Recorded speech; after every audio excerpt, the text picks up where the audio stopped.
Adani Adani Adani. Hello दोस्तों आज अडानी को बच्चा जानता है कि अडानी ने ये बेच दिया, अडानी ने वो खरीद लिया, अडानी ने जहाज बेच दिया, अडानी ने जहाज खरीद लिया। तो दोस्तों आज बात करेंगे हम उसी अडानी जी की, गौतम अडानी जी की।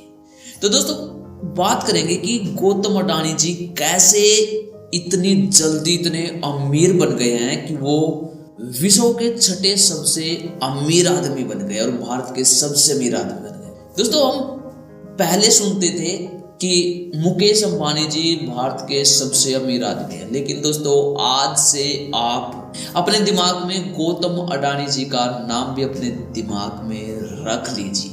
दोस्तों क्या होता है कि कई साल पहले, 2 से 2.5 साल पहले की बात करें तो ना ये अडानी जी, जो गौतम अडानी जी है, ये ना टॉप 50 में भी नहीं आते थे विश्व में, लेकिन आज हर कोई अडानी को जानता है। बच्चा बोलता है कि अडानी को सरकार ने ये बेच दिया, वो बेच दिया, लेकिन आज उन्होंने बिल गेट्स को, दुनिया के सबसे अमीर आदमी को भी दोस्तों पछाड़ दिया है, पीछे छोड़ दिया है। हमारे भारत के मुकेश अंबानी को भी उन्होंने पीछे छोड़ दिया। दोस्तों अगर फोर्ब्स मैगजीन की रियल टाइम सूची के मुताबिक 5वें नंबर पर खिसके बिल गेट्स की नेटवर्थ की हम बात करें तो अब उनकी नेटवर्थ 103 अरब डॉलर पर रह गई है। रिलायंस इंडस्ट्रीज के चेयरमैन मुकेश अंबानी 10वें नंबर पर थे, उनकी नेटवर्थ 87.1 अरब डॉलर है। लेकिन दोस्तों सवाल ये है कि गौतम अडानी की 18 मार्च 2020 को नेटवर्थ 4.9 बिलियन थी। अब महज 2 से 2.5 साल, 1 गुना नहीं, 2 गुना नहीं, 4 गुना, 5 गुना नहीं, पूरे 25 गुना बढ़ गई है। दोस्तों अब ये 4.9 बिलियन से महज 2 से 2.5 साल में 130 बिलियन हो गई है। वाओ, कैसे? दोस्तों इन्होंने बड़े बड़े धुरंधर बिल गेट्स को, दुनिया के शेयर मार्केट के बादशाह वारेन बफे को, मुकेश अंबानी जी को, सबके सबको लपेट दिया। कमाल। ये सब कैसे हुआ? कैसे ये इतने अमीर बने? कहीं विजय माल्या की तरह बैंकों से कर्जा तो नहीं ले लिया है गौतम अडानी जी ने, या मोदी से कहीं सेटिंग तो नहीं कर लिया कि मोदी जी 50-50 कर लेंगे, चलन दो, या कहीं ऐसा तो नहीं है दोस्तों कि कहीं शेयर मार्केट में इन्होंने सेटिंग वैटिंग करके घपला करवा दियो। चलो दोस्तों बात करते हैं क्या हुआ होगा ऐसा कि इन्होंने बिल गेट्स जैसे धुरंधरों को भी हिला दिया है। एक के बाद एक उड़ान बढ़ते ही जा रहे हैं, रुकने का नाम ही नहीं ले रहे हैं। चलो चर्चा करते हैं ऐसे 3 कारणों की जिनसे हम पता करेंगे कि ऐसा क्या भूचाल आया कि 2 से 2.5 साल में कि बच्चे की जुबान पर अडानी और एशिया के सबसे अमीर इंसान बन गए। तो दोस्तों बने रहिए मेरे साथ, मैं हूं सोनू रेड्डू आपके साथ। दोस्तों अगर चैनल पर नए होना तो लाइफ चेंजिंग वीडियो देखने के लिए फटाफट से चैनल को सब्सक्राइब जरूर कर ले और बेल आइकन को दबाना मत भूलिएगा। चलिए अब आते हैं अडानी जी पर। इनकी शुरुआत कैसे हुई?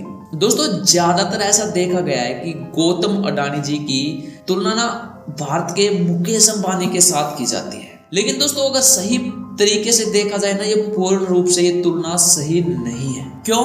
क्योंकि दोस्तों जो मुकेश अंबानी के जो बाप दादा थे वो भी बिजनेसमैन ही थे, लेकिन गौतम अडानी जी के जो बाप थे, पिता थे, उनके दादा थे, वो बिजनेसमैन नहीं थे। इसलिए दोस्तों उनसे मुकेश अंबानी जी से इनकी तुलना नहीं होनी चाहिए। अगर इनकी तुलना होनी चाहिए तो इनकी तुलना सही मायने में धीरू भाई अंबानी से होनी चाहिए। चलो खैर छोड़ो, अडानी जी के बैकग्राउंड की बात करते हैं। इनके पिताजी की एक गारमेंट्स की दुकान हुआ करती थी। गौतम अडानी जी ने गुजरात के पास के स्कूल से 12th पास की और कॉलेज चले गए। दोस्तों कॉलेज में उनका मन नहीं लगा, उनको लगा नहीं ये सिस्टम मेरे हिसाब से ठीक नहीं है, अपन तो यार बिजनेसमैन बनना है, धंधा करेंगे, कोई अच्छा सा लाइफ में कुछ अच्छा करेंगे। और दोस्तों उनके सिर पर ना जुनून सवार हो जाता है बिजनेस का, और वो अपने बिजनेस करने के लिए पहुंच जाते हैं 1978 में सपनों की नगरी मुंबई में। वहां अडानी जी ने काम किया डायमंड सोर्टर का। अब आप इसी से इनकी ग्रोथ का अंदाजा लगा ले कि जब ये डायमंड की सोर्टिंग का काम कर रहे थे तब रिलायंस इंडस्ट्रीज के मालिक धीरूभाई अंबानी अपनी कंपनी को लिस्ट करा रहे थे और जनता से पैसा उठा रहे थे। उस समय गौतम अडानी जी डायमंड का काम सीख रहे थे। और कमाल देखो, आज अडानी जी ने उनकी कंपनी को बहुत बड़े फासले से पछाड़ दिया है, पीछे छोड़ दिया। अब कुछ ऐसा रहा कि 1981 में गौतम अडानी के भाई मनसूफ भाई ने गुजरात में प्लास्टिक की फैक्ट्री शुरू कर दी। अब उन्होंने गौतम अडानी जी से कहा कि भाई मुझे यहाँ ना ज्यादा दिक्कत हो रही है, ज्यादा टेंशन बढ़ रही है, आजा भाई यहाँ मेरी फैक्ट्री में मेरा हाथ बटा दे यार। अब गौतम अडानी जी पहुंच गए फैक्ट्री, उन्होंने वहां का हिसाब किताब देखा तो पता चला कि यार हमें हर महीने में 20 टन पीवीसी की जरूरत है। लेकिन समस्या यह थी कि इंडिया की सबसे बड़ी कंपनी भी इस माल की पूर्ति नहीं कर पा रही थी। ये तो समस्या बन गई थी। अब फाइनली डिसीजन लिया गया कि माल हम इंपोर्ट करेंगे। अब दोस्तों माल इंपोर्ट किया गया, इनका काम उसके बाद धड़ल्ले से चला और उन्होंने अपनी एक कंपनी खड़ी कर दी जिनका इन्होंने नाम रखा अडानी एक्सपोर्ट। यहां से इन्होंने कभी पीछे मुड़कर देखा ही नहीं। इन्होंने आज कंपनी को अडानी एक्सपोर्ट से अडानी एंटरप्राइजेज लिमिटेड कर दिया। दोस्तों हर सक्सेसफुल इंसान में एक खास बात कॉमन होती है और वो है सक्सेसफुल लोग बड़ा सोचते हैं। ऐसे धीरूभाई अंबानी और गौतम अडानी में भी ये बात कॉमन थी कि वो छोटे लेवल पर नहीं सोचते, वो हमेशा बड़े स्केल पर सोचते थे। अडानी को हमेशा रहता था कि धंधा नेशनल नहीं इंटरनेशनल लेवल पे करना है, देश विदेशों में अपना धंधा फैला देना है। और दोस्तों आप और हम कैसे सोचते हैं, पड़ोसी से आगे निकलना है, मेरे कॉलोनी में, मेरे गांव में, मेरे शहर में मेरा नाम हो जाए बस। लेकिन अडानी जी पूरे देश विदेशों में छा जाने की सोच रखते हैं। पहले इन्होंने अपनी मेहनत पर विश्वास रखा, फिर इनको कुछ पॉलिटिकल हेल्प भी मिल गई और फिर धंधा इनका उड़ान भरने लगा। अब मैं आपको ये भी बता रहा हूं कि अडानी ग्रुप की कौन कौन सी कंपनी है ताकि हम ये जान पाए कि हम कितना छोटा सोचते हैं। दोस्तों इस YouTube चैनल का एक उद्देश्य ये भी है कि हम लाइफ में बड़ा कैसे सोचा जाए, ये भी इस चैनल का एक उद्देश्य है। इसलिए आप लाइक, सब्सक्राइब और बेल आइकन को दबाना मत भूलिएगा। आइए कौन कौन सी कंपनी है जानते हैं। सबसे पहली कंपनी है दोस्तों अडानी एंटरप्राइजेस, जिसमें कोल ट्रेड करते हैं। इंडिया में कोल माइनिंग के सबसे बड़े कॉन्ट्रैक्टर भी यही है और सबसे बड़े प्राइवेट एयरपोर्ट मुंबई एयरपोर्ट को भी मिलाकर ये एयरपोर्ट को ऑपरेट करते हैं। दोस्तों ये तीनों काम तो इसी कंपनी में होते हैं अडानी एंटरप्राइजेस में। और दोस्तों दूसरी कंपनी है अडानी पोर्ट्स एंड लॉजिस्टिक्स। इस कंपनी में 13 बंदरगाह हैं जिनको ये ऑपरेट करते हैं। सोचकर देखना दोस्तों, क्या आप और हम भी उस जगह हो सकते थे या हो सकते हैं? तो दोस्तों बड़ा सोचिए, कुछ भी हो सकता है। अब दोस्तों तीसरी कंपनी है अडानी ग्रीन्स, जिसमें ये इंडिया के ही नहीं वर्ल्ड के सबसे बड़े सोलर पावर का काम ये इसी कंपनी में करते हैं। दोस्तों चौथे नंबर की कंपनी है अडानी पावर, जिसमें पावर का उत्पादन ट्रांसमिशन ये इसी कंपनी में करते हैं। पांचवी कंपनी है अडानी टोटल गैस, इसमें ये सिटी को पाइपलाइन द्वारा गैस प्रोवाइड करते हैं।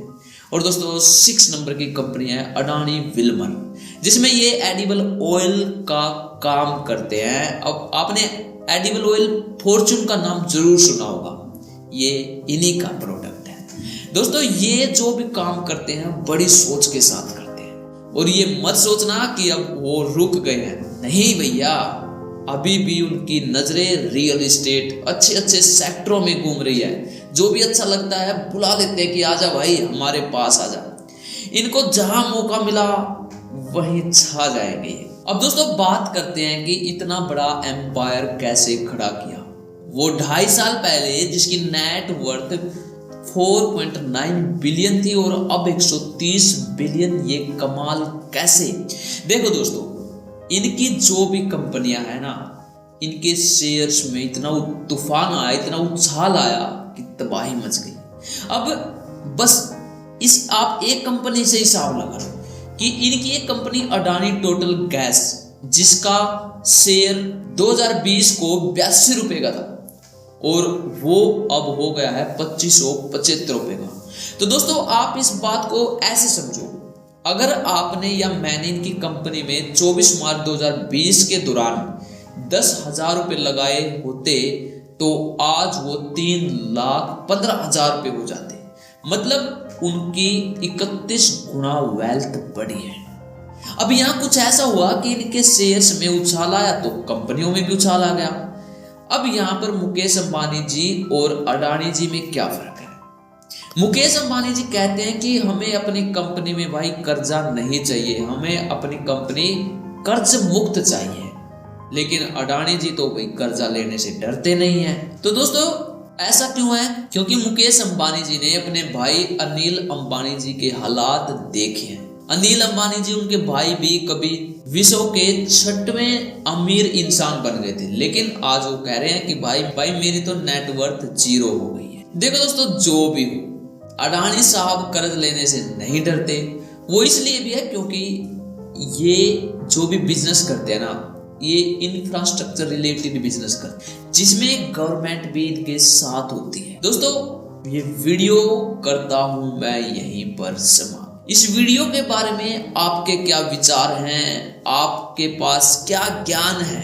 आपका अपना फीडबैक, आपकी अपनी राय मुझे कमेंट में जरूर बताना। दोस्तों आप ऐसे ही अपना प्यार देते रहिए और ऐसे ही मैं आपके लिए एक से एक knowledgeable video, life changing video में लाता रहूंगा। तो दोस्तों जल्द मिलते हैं किसी बेहतरीन वीडियो के साथ। तब तक के लिए आप सीखते रहिए, आगे बढ़ते रहिए। जय हिंद, जय भारत, बाय बाय।